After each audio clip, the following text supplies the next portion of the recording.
Hello and welcome back to the channel HardReset.Info, and today I'll show you how to cancel order on AliExpress after payment.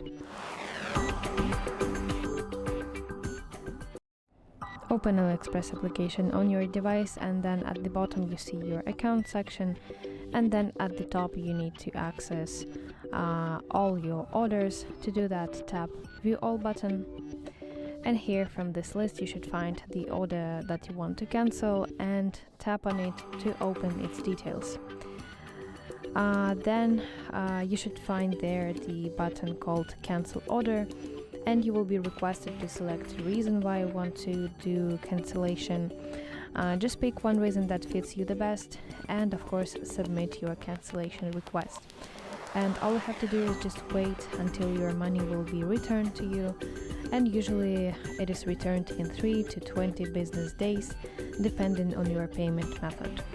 So that's basically it.